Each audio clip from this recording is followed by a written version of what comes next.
नमस्कार मेरे प्यारे भाइयों, मेरे परम पिता परमात्मा के प्यारे जीव हंसों।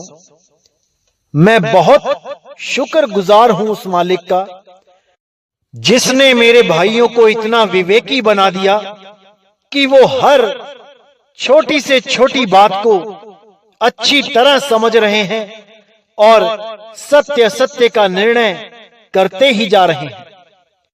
मैं उस मालिक के चरणों में दंडवत प्रणाम करता हूं और ये आशा करता हूं कि जैसे पहले के सत्संग आपकी समझ में आए, ऐसे ही आज का सत्संग भी आप भली प्रकार समझ सको। तो आज जो हम वाणी लेंगे वो श्री गुरु ग्रंथ साहिब जी से लेंगे। तो आइए देखते हैं क्या कहती है वाणी। बाहर ढूंढन ते छूट परे, गुर घर ही मां ही दिखाया था। यानी मैं जहां बाहर मालिक को ढूंढता फिरता था, कभी जंगलों में, कभी पहाड़ों में, कभी नदियों में, कभी तीर्थों में, कभी कहीं, वो मेरी सारी भटकना मेरे गुरु ने खत्म कर दी और मेरे परमपिता परमात्मा का निज स्थान बता दिया कि मैं कहां ढूंढूं जो मुझे वो मालिक मिले। तो बाहर की जितनी दौड़ थी वो सब मेरे गुरु ने मेरी खत्म कर दी और कहां लेके आया मुझे? गुर घर ही मां ही दिखाया था। ये कौन सा घर है? ये मेरी देह है। इसी देह पे आना पड़ेगा, देह के अंदर नहीं जाना है, देह तक आना है, क्योंकि परमात्मा का वास देही के द्वारा ही पता लग सकता है। वो गुप्त भेद है कि मेरा मालिक कहां है। बड़े बड़े योगी, जपी तपी, सन्यासी उस परमात्मा को अपनी देह में ही ढूंढते रहे और देही के अंदर जितने चक्र होते हैं उन चक्रों की ही साधना करते हुए इस देह को छोड़ के चले गए। लेकिन परमात्मा देही में नहीं है, इसलिए उसकी खोज वो पूरी नहीं कर पाए। लेकिन हमें गुरु साहिबान बताते हैं कि वो परमात्मा आखिर है कहां ढूंढे उसे। तो कहते हैं, अनुभव अचरज रूप प्रभ पेखिया, मेरा मन छोड़ न कतहु जाया था। यानी उस अनुभव, उस अचरज रूप, उस परमात्मा का जो शब्द रूप है वही अचरज रूप है, क्योंकि वो ना तो देखने में आता है, ना बोलने में आता है, ना ही इन कानों के द्वारा उसको सुना जा सकता है। वो ऐसा अचरज रूप है जिसको प्राप्त करने से ये मन की दौड़ खत्म हो जाती है। इसीलिए बोला, मेरा मन छोड़ना कतहु जाया था। उस मालिक को, उस परमात्मा को छोड़ के मेरा मन कहीं और लगता ही नहीं है। तो आगे कहते हैं, मानक पायो रे पायो, हरि पूरा पाया था। अब मानक का क्या मतलब है? यहाँ पे मानक का मतलब है ठहराव, यानी उसका भेद पता लग जाना। अब जब भेद पता लग गया, अब मन को ठहराव मिल गया। अब ये सूरत भागेगी नहीं, अब ये अपने निज स्थान को, अपने निज रूप को, अपने निज नाम को पहचान के ही रहेगी।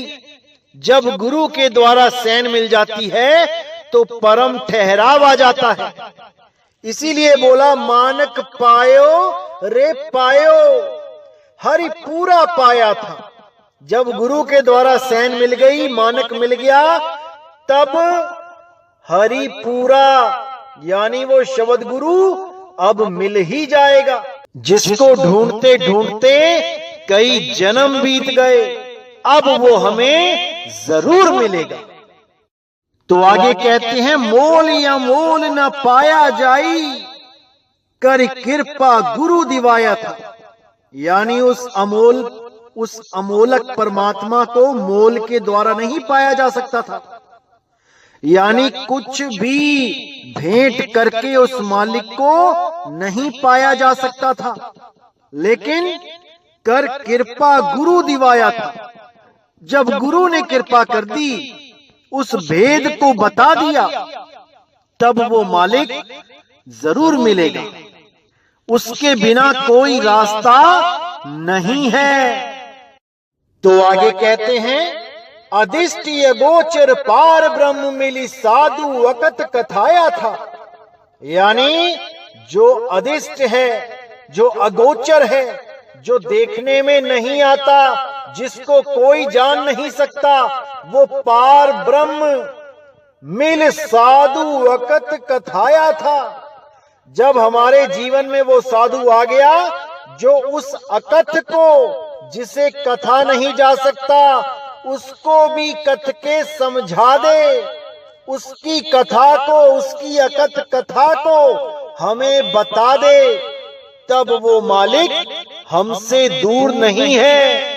तब हम एक ना एक दिन उस परमात्मा को प्राप्त कर ही लेते हैं। उसकी जब दया हो जाती है, तब वो मालिक स्वयं ही उस जीव को चुन लेता है और उसको जन्म मरण से निकाल के सदा सदा के लिए मुक्त कर देता है। अब ना कहीं आना, ना कहीं जाना, आपे में आप समाना। तो आगे कहते हैं, अनहद शब्द दसम द्वारे वजियो तह अमृत नाम चुआया था। अब ये है मानक, ये है भेद, ये है मालिक को पाने का सही रास्ता। तो कहते हैं, अनहद शब्द दसम द्वारे वजियो तह अमृत नाम चुआया था। वो अमृत नाम, वो ऐसा नाम जिसको प्राप्त करने पे अमृत यानी दोबारा मरा नहीं जाता। ये जीव उस अमृत नाम को, उस अनहद शब्द को प्राप्त कर लेता है जिसकी कोई हद नहीं। ये अनहद 5 तत्वों की धुन को नहीं बोला गया है, ये अनहद है जिसकी कोई हद नहीं। उसी को सार शब्द बोला जाता है। उसको प्राप्त करके ये जीव सदा सदा के लिए काल के जाल से निकल जाता है। अब बहुत से अज्ञानी जीव दूसरों को भ्रमित करने के लिए क्या कर देते हैं, ये दसम द्वार का निशाना ही गलत बता देते हैं।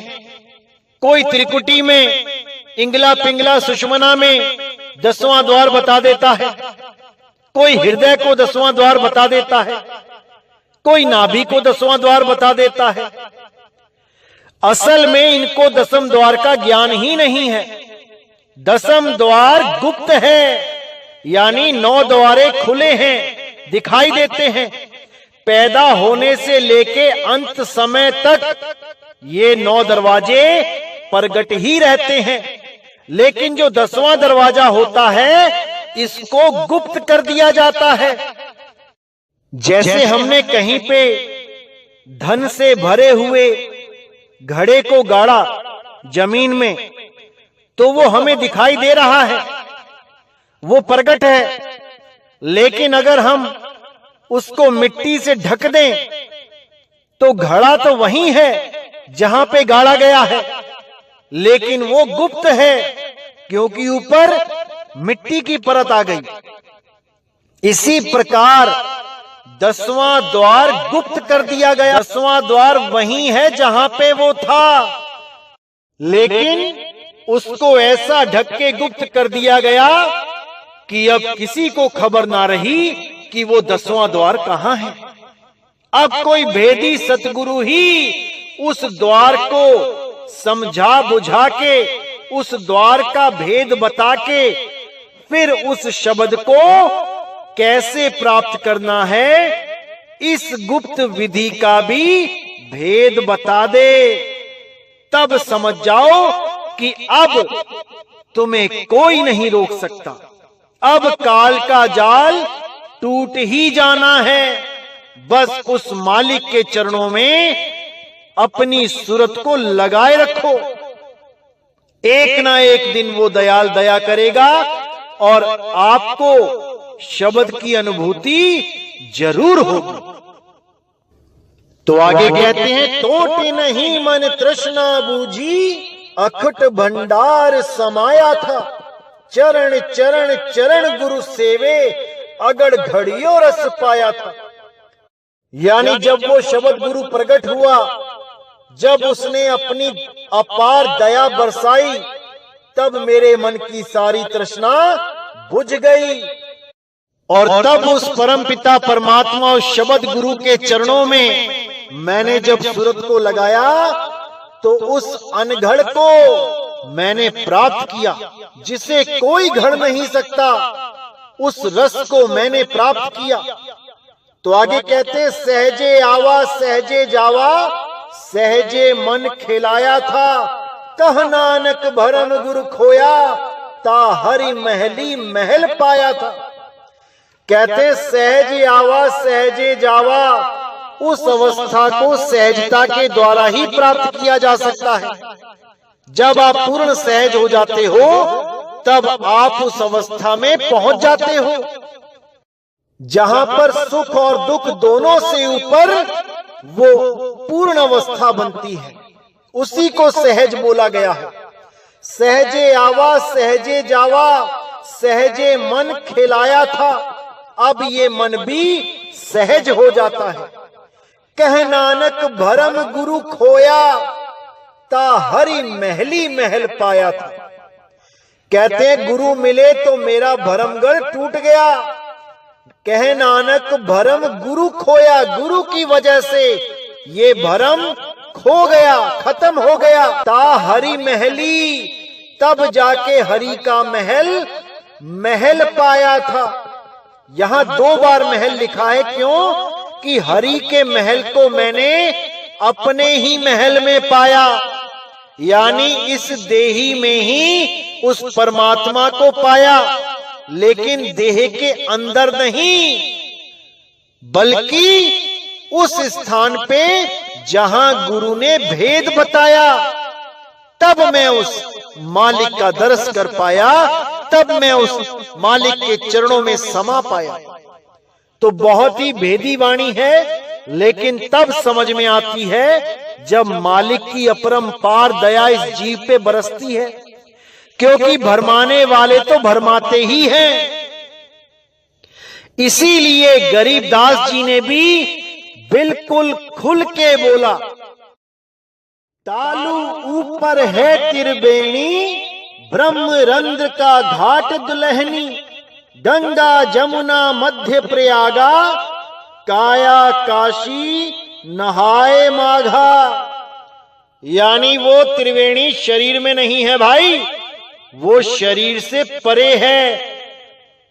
उस त्रिवेणी में नहा के ये जीव सदा सदा के लिए मुक्त हो जाता है, सदा सदा के लिए जन्म मरण से छूट जाता है। और वो त्रिवेणी इस काया के द्वारा ही समझ में आ सकती है।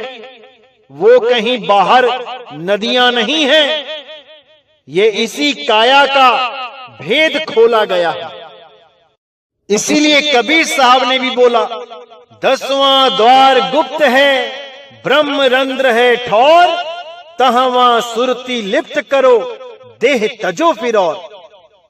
कि जहां पे गुरु भेद बताते हैं उस सार शब्द का, वहां पे सूरत को स्थिर करो और उस अखंड शब्द से प्रीत करो, जिस पर मालिक की दया होगी। जिसको उस शब्द गुरु से मिलने का भेद पता लगेगा, बस वही उस मालिक से मिल पाएगा। अन्यथा कोई भी रास्ता नहीं है उस परमात्मा को पाने का। ना तो ये मंत्रों में, ना इन जंत्रों में, और ना ही इन तंत्रों में इतनी शक्ति है कि वो परमात्मा तक इस जीव को पहुंचा पाए। कभी नहीं पहुंचा सकता। ये जितने भी मंत्रों के सहारे परमात्मा को प्राप्त करने की बातें करते हैं, ये कभी भी आपको उस परमात्मा तक पहुंचने नहीं देंगे। क्योंकि इनका मकसद यही है कि इस जीव को इन्हीं मंत्रों में उलझा के रखा जाए। इसीलिए साहिब ने कहा, तंत्र मंत्र सब झूठ है, इनमें ना उलझे कोई, सार शब्द जाने बिना कागा हंस ना होए। इसीलिए मेरे भाइयों, अभी वक्त है, सार शब्द को जानो, सार शब्द को पहचानो। वो शब्द कोई लेने देने वाली चीज नहीं है, वो सबके पास है। सब घट मेरा साइया, सुनी सेज न कोई। अरे बलिहारी व घट की, जिस घट प्रगट होए। तो मेरे मालिक की सदा दया बनी रहे आप लोगों पे, आप लोगों का विवेक ऐसे ही बढ़ता जाए और हर चीज आपको समझ में आने लग जाए। मैं बस मालिक से यही अरदास करता हूं और सदा यही विनती करता हूं उस बंदी छोड़ से कि इसी जन्म में उन सब भाइयों का कल्याण हो जाए जो इस दुनिया में वापस नहीं आना चाहते। तो इसी के साथ मैं आज का सत्संग समाप्त करता हूं और अगला सत्संग बहुत जल्दी आएगा। तब तक के लिए मुझे विदा करें। बोलिए सतगुरु बंदी छोड़ सतगुरु सत्य कबीर साहिब की सदा ही जय हो, सदा ही जय हो। मेरे मालिक की साहिब बंदगी सतना।